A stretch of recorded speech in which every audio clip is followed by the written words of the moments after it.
Judul khotbah saya sahabat ini adalah seandainya saya merasa ingin menyerah. Pernahkah Anda merasa bahwa beban hidup ini sungguh berat dan rasanya tergoda ingin menyerah saja? Oleh karena beban pergumulan, saya yakin masing-masing kita tanda kutip mungkin memiliki banyak pergumulan. Dan akhirnya kita tergoda untuk menyerah saja. Kita berdoa kepada Tuhan, tapi belum ada jawaban dari Tuhan. Kita berdoa kepada Tuhan, berapa lama ya Tuhan? Sampai akhirnya saya mendapatkan pekerjaan. Kita berdoa, berapa lama ya Tuhan? Sampai usaha saya ini berhasil. Kita juga berdoa kepada Tuhan, berapa lama ya Tuhan? Sampai saya sembuh dari sakit ini. Mungkin ada di antara kita yang kena COVID. Tetapi pemulihan akibat COVID itu belum kembali seperti semula. Terus kita berdoa juga kepada Tuhan, berapa lama ya Tuhan? Sampai pernikahan saya membaik. Suami saya mencintai saya. Istri saya mencintai saya. Atau mungkin kita juga berdoa kepada Tuhan, berapa lama ya Tuhan? Sampai ejekan dan hinaan ini berakhir. Mungkin banyak orang mencelah kita. Mungkin banyak orang memfitnah kita. Mungkin banyak orang menghina kita. Dan kita berdoa, Tuhan, tolong supaya ejekan dan hinaan ini berakhir. Dan bagi mungkin di antara kita yang hadir saat ini orang-orang muda, dia berdoa, berapa lama ya Tuhan? Sampai saya dapat jodoh. Saya sudah berdoa, saya sudah berpuasa, tapi jodoh Tuhan saya belum dapat. Dan mungkin juga ada di antara kita lagi berdoa, berapa lama ya Tuhan? Sampai kami memiliki anak. Sudah sekian tahun kami menikah, kami belum memiliki anak. Dan bagi mereka yang sudah memiliki anak, dia berdoa, Tuhan, saya rindu untuk memeluk cucu Tuhan. Izinkan saya menjadi opa, menjadi oma, kakek, nenek Tuhan. Dan mungkin juga ada di antara kita berdoa, berapa lama ya Tuhan? Sampai berakhir ini COVID-19. Mungkin juga kita yang ada di Zoom ini akan berkata, Tuhan, kami rindu ibadah kembali. Bertemu muka dengan muka. Kami rindu berkumpul bersama kembali Tuhan. Tidak lagi memakai masker. Tidak lagi ada batasan-batasan. Kami rindu Tuhan. Dan berapa lama Tuhan sampai COVID ini berakhir. Anda mungkin boleh tambah dalam diri. Dalam keluarga Anda berdoa, berapa lama ya Tuhan? Dan ketika mengalami cobaan, pergumulan dalam hidup ini, dan ketika kita dalam masalah, dan Tuhan tidak segera menolong kita, terkadang kita berpikir, saya mau menyerah saja. Tuhan, saya enggak kuat lagi. Saya mau menyerah saja Tuhan. Berat sekali pergumulan ini. Berat sekali beban ini Tuhan. Saya mau menyerah saja. Sahabat ini, mari kita lihat ada beberapa contoh di dalam Alkitab yang mengalami pergumulan-pergumulan yang akhirnya mereka pun menangkap. Siapa yang tidak tahu Elia? Elia adalah seorang nabi yang sangat terkenal. Namun Elia juga adalah seorang manusia seperti Anda dan saya. Setelah Elia memenangkan pertempuran iman di atas Bukit Karmel melawan 450 Nabi Baal, Raja Ahab pulang dari Bukit Karmel melaporkan kepada istrinya Isabel bahwa Nabi Elia telah memenangkan pertempuran dan telah menyembelih para nabi-nabi Baal. Maka setelah Isabel, pada waktu Isabel mendengar perkataan dari suaminya Ahab. 1 Raja-Raja 19 ayat kedua berkata, maka Isabel menyuruh seorang seruan mengatakan kepada Elia, beginilah kiranya para Allah menghukum aku. Bahkan lebih baik, lebih lagi daripada itu, jika besok kira-kira pada waktu ini, aku tidak akan membuat nyawamu sama seperti nyawa salah seorang dari mereka itu. Dan pesulur itu berkata kepada Elia. Dan setelah Elia mendengar akan kalimat itu, 1 Raja-Raja 19 ayat ketiga berkata, maka takutlah Elia. Ia bangkit dan pergi menyelamatkan nyawanya. Dan setelah sampai ke Beersheba, yang termasuk wilayah Yehuda, ia meninggalkan bujangnya di sana. Elia khawatir, Elia takut. Baru beberapa jam, iman Elia kuat. Iman Elia tangguh menghadapi 450 Nabi Baal. Namun, ia hanya mendengar perintah yang diberikan oleh Isabel kepada suruhannya, bahwa Elia akan mati. Elia takut. Elia khawatir.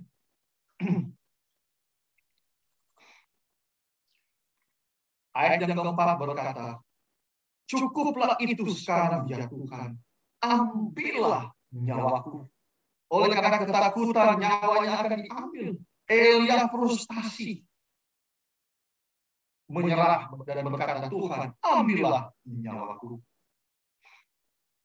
Namun 1 Raja-Raja 19 ayat 15 berkata, firman Tuhan kepada Elia, pergilah, kembalilah ke jalanmu.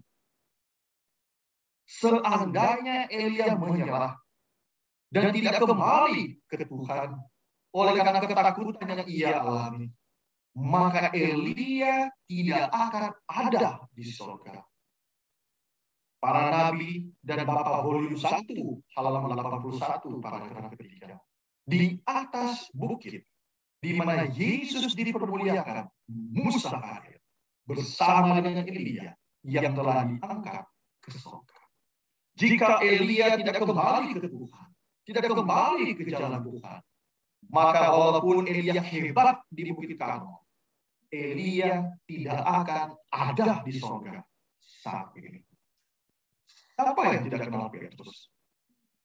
Dalam Lukas 22 ayat 61 berkata, lalu berpalinglah Tuhan memandang Petrus. Maka teringatlah Petrus bahwa Tuhan telah berkata kepadanya, sebelum ayam berkokok pada hari ini, engkau telah 3 kali menyangkal aku. Petrus manakala melihat, menyaksikan guru yang ia cintai ditangkap dan tidak melakukan pembelaan, maka Petrus menyangkal akan Yesus. Lukas 22 ayat 63 berkata, lalu ia pergi keluar menangis dengan sedihnya. Seandainya Petrus menyerah dan tidak kembali ke Tuhan setelah ia menyangkal Yesus sebanyak 3 kali, maka Petrus tidak menyaksikan Yesus terangkat ke surga. Lukas 22 ayat Lukas 24 ayat ke-51 berkata, dan ketika ia sedang memberkati mereka, ia berpisah dari mereka dan terangkat ke surga. Apa yang tidak kenal cerita pencuri di atas kayu salib? Kita tahu ada 2 pencuri yang mendampingi Yesus dipakukan di atas kayu salib. Di sebelah kiri berkata kepada Yesus dalam Lukas 23 ayat ke-37, jika engkau adalah raja orang Yahudi, selamatkanlah dirimu. Namun pencuri yang ada di sebelah kanan, ayat Lukas 23 ayat 42 berkata, Yesus, ingatlah akan aku apabila engkau datang sebagai raja. Seandainya pencuri itu mengikuti jejak rekannya, menghujat Yesus dan tidak kembali ke Tuhan, maka pencuri itu tidak akan mendengar perkataan Yesus.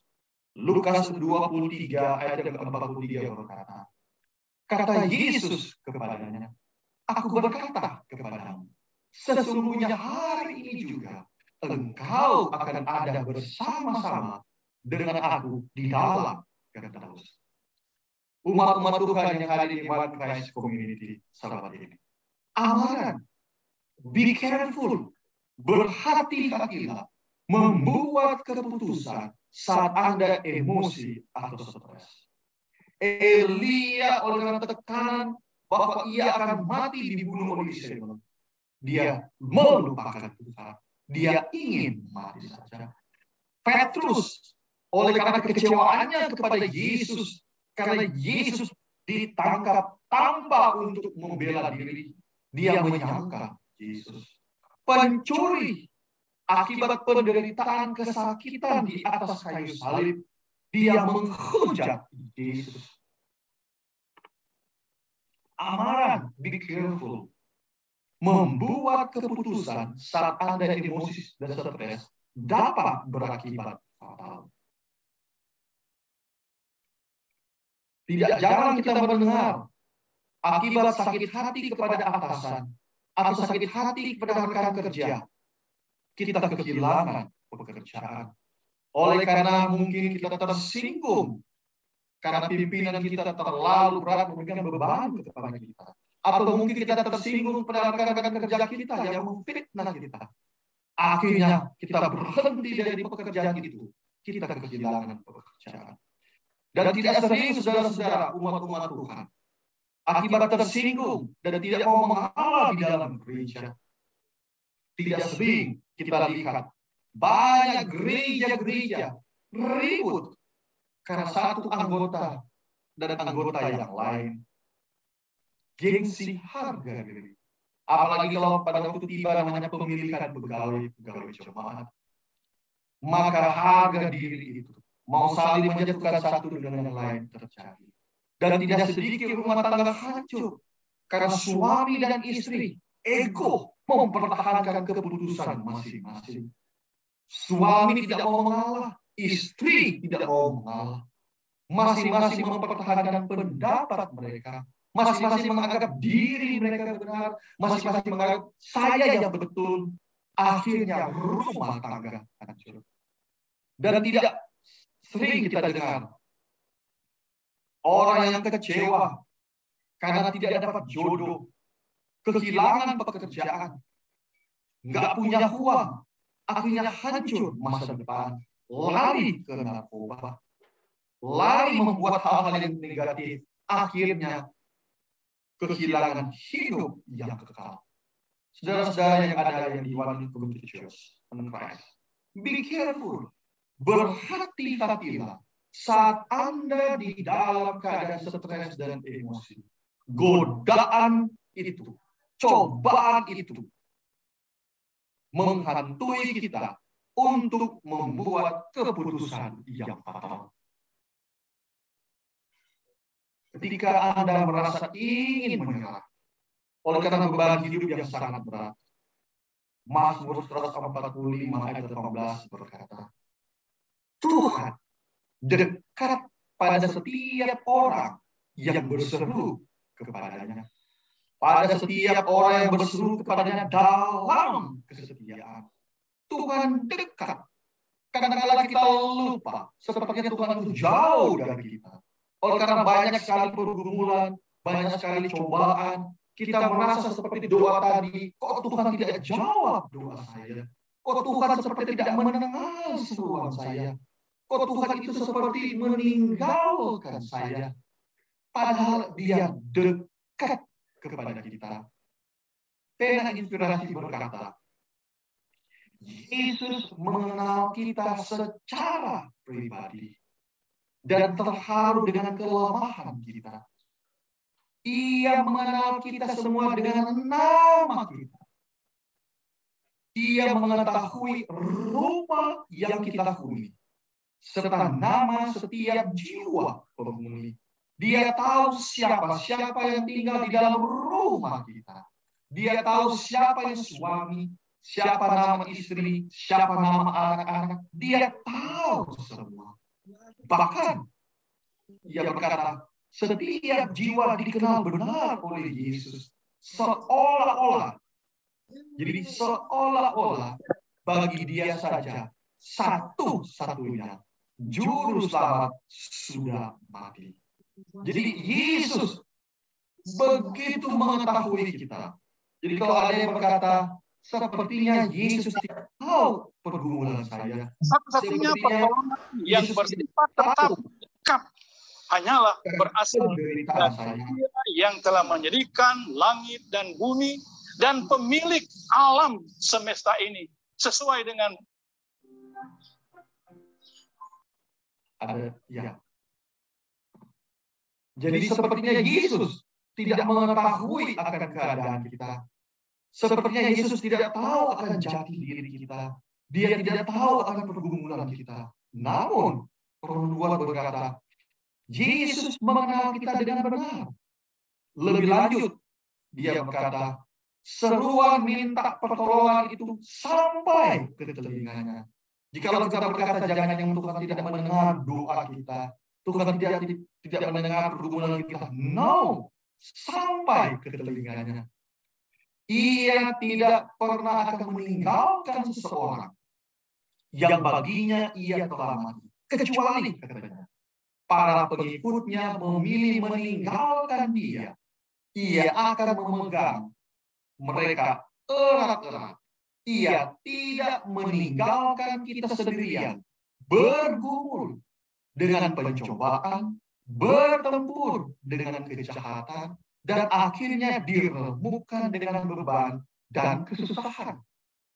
Jika andai kata mata rohani kita dibuka oleh Yesus, kita akan melihat ada malaikat-malaikat bersama dengan kita. Malaikat yang menjaga kita manakala kita hidup. Dan malaikat yang akan menjaga kubur kita manakala kita beristirahat. Dan malaikat yang sama yang akan menjemput kita manakala Tuhan datang yang kedua kali. Ia akan menyertai kita untuk naik ke Allah. Namun sayang mata rohani kita tidak bisa melihat bahwa ada utusan Tuhan, malaikat yang kudus, guardian angel, ada bersama dengan kita. Hanya karena kita berdosa, kita tidak melihat. Saya membaca dalam buku Renungan Pagi, Bapak Peduli tanggal 17 Maret 2019.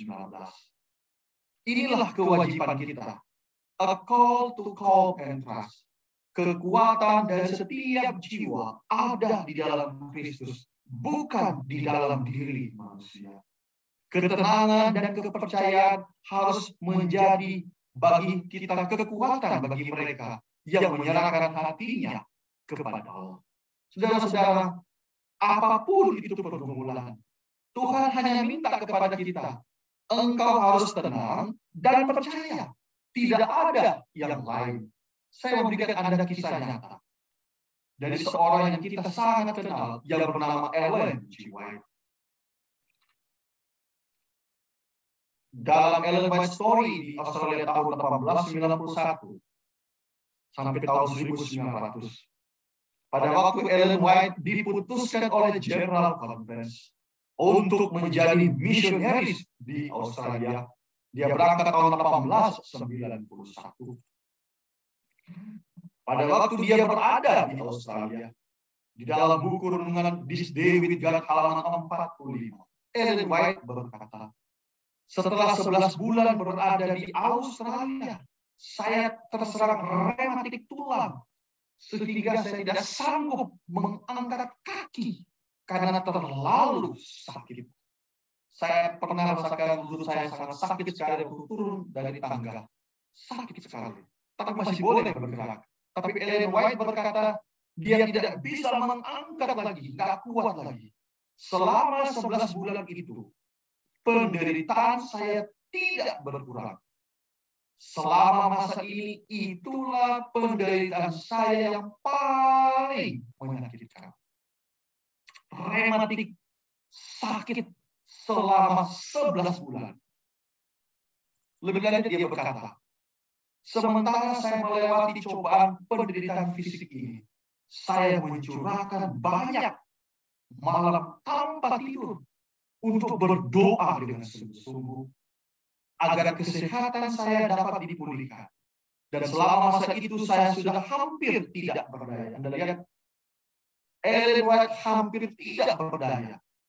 Emma White berkata kepada Ellen White, "Ibu, jika engkau tidak menjadi lebih baik, kembalilah ke Amerika."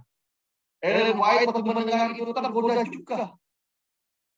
Kenapa mau bertahan di Australia dengan keadaan seperti ini? Kenapa kembali aja ibu ke Amerika? Ellen White berkata dalam suratnya tanggal 3 Juli 1892 berkata, tetapi ini bukanlah cara saya untuk mundur dari situasi. Penyakit saya mungkin bagian dari rencana Tuhan untuk mencapai tujuan yang kita tidak dapat pahami. Saya berharap tetap berada di sini selama kesempatan yang diberikan kepada saya dan melakukan apapun yang saya bisa meskipun dikepung oleh kelemahan. Ellen White berkata bahwa mungkin penyakit ini ada bagian dari rencana Tuhan yang ia tidak tahu. Dalam keadaan sakit tersebut, dalam buku Selected Messages halaman 2, jilid 2 halaman 239, ada seseorang bertanya kepada Ellen White karena sakit yang ia derita. Ada yang bertanya kepada saya, mengapa saya tidak menerima berkat pemulihan bagi kesehatan saya? Ellen White, kamu kan seorang nabi. Kamu begitu luar biasa dipakai oleh Tuhan. Tapi kenapa Tuhan tidak menyembuhkan akan sakitmu? Kira-kira demikian bahasanya.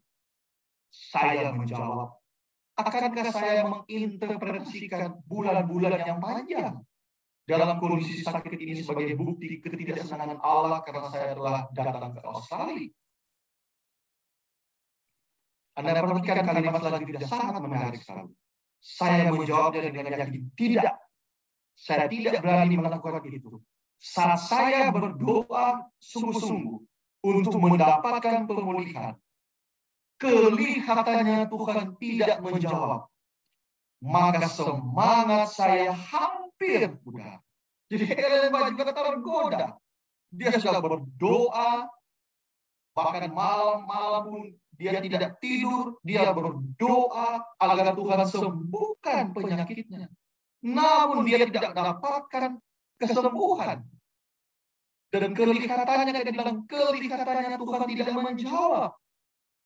Dan dia berkata, semangat saya hampir pudar.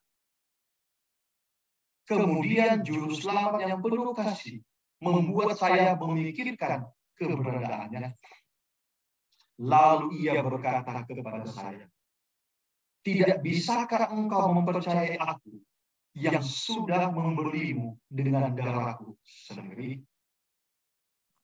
Saudara-saudara yang saya cintai, seandainya Ellen White menyerah, manakala ia merasakan rematik yang begitu sakit, manakala ia menyalahkan Tuhan, dan dia tidak percaya lagi kepada Tuhan, Ellen White bisa saja komplain kepada Tuhan. Oh Tuhan, engkau mengutus saya meninggalkan tempat yang enak di Amerika, tapi engkau mengutus saya ke Australia. Tapi kenapa engkau izinkan saya menderita sakit rematik? Seandainya Ellen White menyerah, maka Ellen White tidak akan menyelesaikan dan menikmati apa yang kita kenal saat ini adalah Avondale College. Nggak ada, nggak berdiri Avondale College di Australia. Tidak akan ada namanya Sydney Sanatorium di sana, tempat di mana rumah sakit Advent berdiri. Maka Ellen White juga tidak akan menyelesaikan penulisan buku khotbah di atas bukit. Kita saat ini mungkin tidak akan memiliki lagi buku khotbah di atas bukit.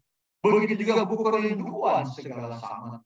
Bahkan buku testimonies for the church kita tidak miliki Jika Ellen White menyerah, jika Ellen White menyerah oleh karena sakit rematik yang ia derita, maka kita tidak lagi memiliki buku khotbah di atas bukit.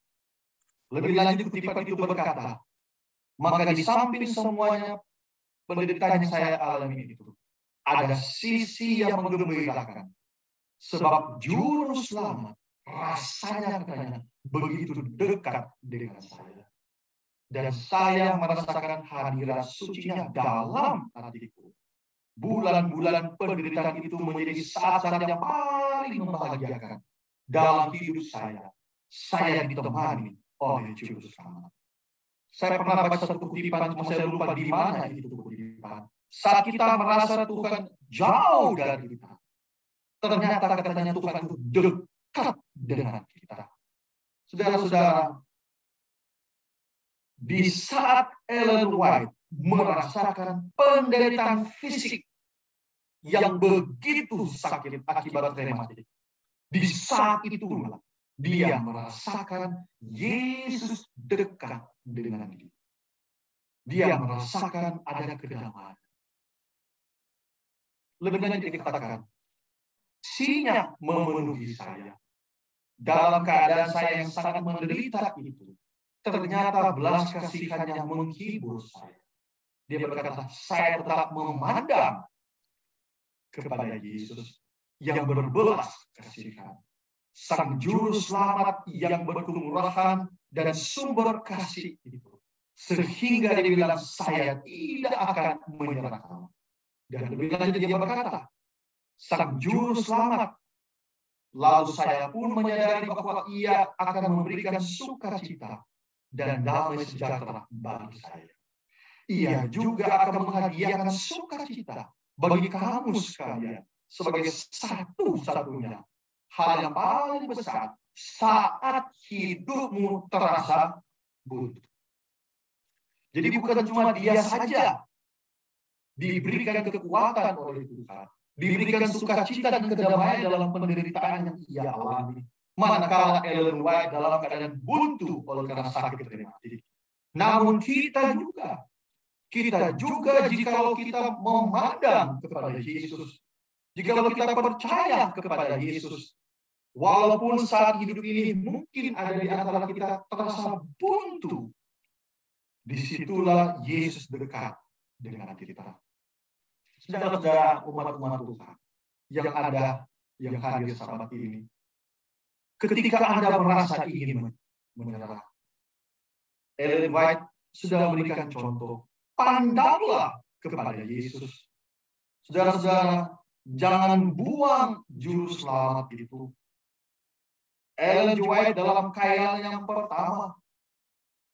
Khayal pertama Ellen White adalah khayal bagaimana dia melihat perjalanan umat-umat Tuhan pulang ke Kanaan surgawi.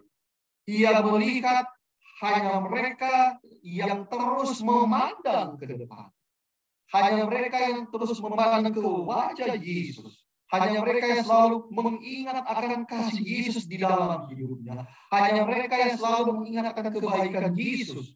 Hanya mereka yang beriman kepada Yesus yang tetap sampai ke tujuan. Ellen White berkata dalam mimpinya, dia melihat mereka yang melihat ke kiri, mereka yang melihat ke kanan, apalagi mereka yang melihat ke belakang. Mereka itu tidak sampai ke pintu gerbang surgawi. Saudara-saudara yang hadir saat ini, pandang terus kepada tujuan hidup kita. Tujuan hidup kita adalah bertemu dengan Tuhan. Jangan buang juru selamat itu. Jangan buang Yesus itu. Wahyu 2 ayat 10 berkata, be faithful until death, and I will give you the crown of life.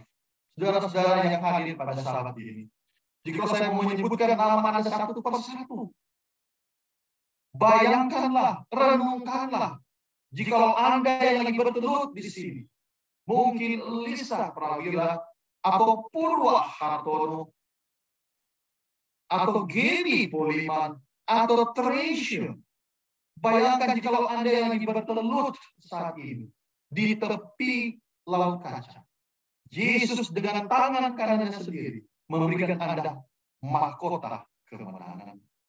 Itu hanya bisa Anda dapatkan jika Anda tetap kuat saat ini.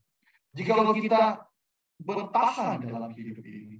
Saudara-saudara, di antara kita bekerja, kita berusaha untuk dapat uang agar boleh menikmati hidup yang tua. Tapi lebih daripada itu, bukan sekedar hidup yang tua yang sebenarnya kita idam-idamkan. Anda dan saya hanya bertahan di dunia ini. Bertahan untuk mendapatkan hidup yang kekal. Jujur, saya selalu membayangkan, oh Tuhan, betapa indahnya jikalau tangan Tuhan sendiri akan memberikan saya mahkota di atas kepala saya. Jujur, saya selalu membayangkan betapa indahnya Tuhan akan memberikan saya kecapi dari emas. Tuhan akan memberikan saya daun pelepah kemenangan di atas laut kaca. Begitu indah itu momen itu. Jika saya mau bertanya kepada kita yang hadir sahabat ini, berapa lama lagi sih kita mau hidup di atas dunia ini?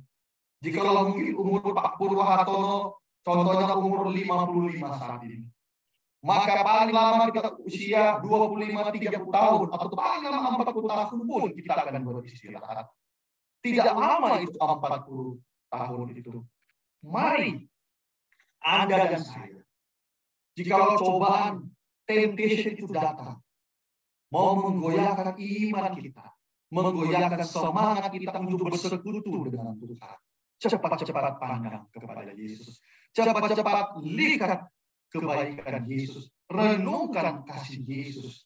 Bayangkan nanti, Yesus akan menyambut kita di tepi laut kaca. Sahabat ini, saya mau berdoa. Biarlah semua kita yang hadir saat ini, yang hadir dalam kebaktian Wine Christ Community, mari kita berdoa agar semua kita yang hadir saat ini, walaupun di antara kita banyak pergumulan, mari kita berdoa, Tuhan, saya mau Tuhan tetap memandang kepada Yesus. Saya mau merasakan tangan Tuhan menjamah kepala saya. Saya rindu memeluk Tuhan. Saya rindu merasakan kehangatan beribadah dengan Tuhan di dalam kerajaan surga. Dan saya berdoa biar dengan pertolongan Tuhan, semua kita yang hadir sahabat ini, satu pun tidak ada yang ketinggalan. Kita akan bersama-sama beribadah muka dengan muka di dalam kerajaan surga bersama dengan Tuhan Yesus, yang mana kita akan menikmati sukacita, kedamaian selama-lamanya. Tuhan memberkati kita semua. Saya undang sekali lagi, mari kita tunduk kepala dan kita berdoa. Bapa di surga, sahabat yang ini ya Tuhan, kami bersyukur padamu. Sungguh Tuhan, kami rindu bertemu dengan Tuhan muka dengan muka. Kami rindu Tuhan merasakan kehangatan cinta, belayan tangan Tuhan di dalam kerajaan surga. Kami lelah ya Tuhan hidup di atas dunia ini. Banyak pergumulan, penderitaan yang kami lihat, bahkan kami rasakan. Banyak duka cita yang kami saksikan dan kami juga rasakan. Orang-orang yang kami cintai Tuhan telah beristirahat. Orang-orang yang kami cintai Tuhan lagi menderita sakit penyakit. Oh Tuhan, kami mau berdoa. Cepatlah datang yang kedua kali. Jemputlah kami semua Tuhan yang hadir pada saat ini. Jemputlah kami, ingatlah nama-nama kami. Kalau Tuhan datang sebagai Raja.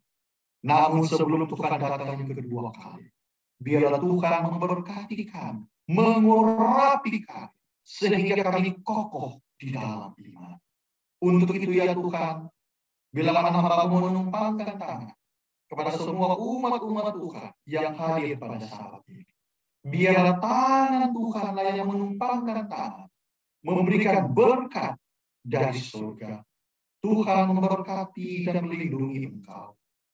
Tuhan menyinari engkau dengan wajahnya yang memberikan engkau kasih karunia. Tuhan menghadapkan wajahnya yang memberikan engkau damai sejahtera. Tuhan kiranya mengarahkan Roh Kudus untuk menyanggupkan engkau beriman kepada Tuhan, untuk membuat engkau menjadi saksi Tuhan, menggunakan engkau menjadi saksinya dimanapun engkau berada. Dan Tuhan kiranya akan menyertai di dalam hidupmu melalui malaikat yang kudus, yang akan menjaga dan melindungi engkau. Dan kiranya kebajikan dan kemurahan dari Tuhan akan menyertai hidupmu dari saat ini sampai Maranatha Yesus datang kedua kali. Karena kami persembahkan dua ini ya Tuhan, di dalam nama Yesus yang adalah Tuhan serta Juru Selamat kami. Amin.